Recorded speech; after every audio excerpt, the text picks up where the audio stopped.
This is The Scoop for Monday. I'm Josh Holton with the WMNF News headlines. A Pasco sheriff's deputy shot and killed a man late Saturday afternoon. According to a police report, 40-year-old Paul Smith was stopped in his car when the deputy told Smith to get out of his car. Police say he started to speed and drive away with the deputy hanging from the open door of the car. The deputy told Smith to stop multiple times, reportedly, and then deployed his taser. Smith did not obey commands, and then the deputy fatally shot Smith. The investigation remains ongoing. WMNF News is releasing results from a new statewide poll of likely voters. WMNF's Sean Canan has this look at some of the results. We asked Florida voters if the general election for President of the United States were held today, and the candidates were Donald Trump and Joe Biden, who would you vote for? More Florida voters said they plan to vote for Trump, 47.5%, than for Biden, 41.6%. That's outside the poll's margin of error of 2.2%. 5.7% of Floridians said they plan to vote for someone else, while 5.2% are undecided. Trump is the favorite of the plurality of voters in all four age categories as well. Even young voters in Florida who say they will vote in November responded that they prefer Trump over Biden or someone else. 9.1% of that age group is undecided, the largest of the four age categories. Florida women slightly favor Trump over Biden. That's despite the 2023 jury decision that Trump was financially liable for sexually abusing E. Jean Carroll in the 1990s. 5% of the women we polled are undecided. As expected, most Florida Democrats support Biden and most Republicans favor Trump. Floridians who are registered to other political parties or people who have no party affiliation support the two main candidates fairly evenly. Among these independent voters, 41.3% support Trump and 40.9% are for Biden. That's within the poll's margin of error.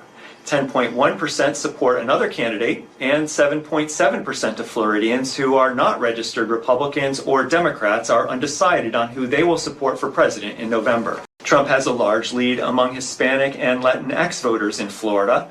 More Florida voters who identify as Hispanic say they will vote for Trump in November, 52.7%, then Biden, 35.8%. 6.1% say they will vote for someone else, and 5.4% are undecided. In the Miami media market, which is Broward, Miami-Dade, and Monroe counties, 51.2% of respondents say they will vote for Biden in November, compared with 36% for Trump. Candidates for Hillsborough County School Board District 7 spoke in Ybor City on Friday during a political forum.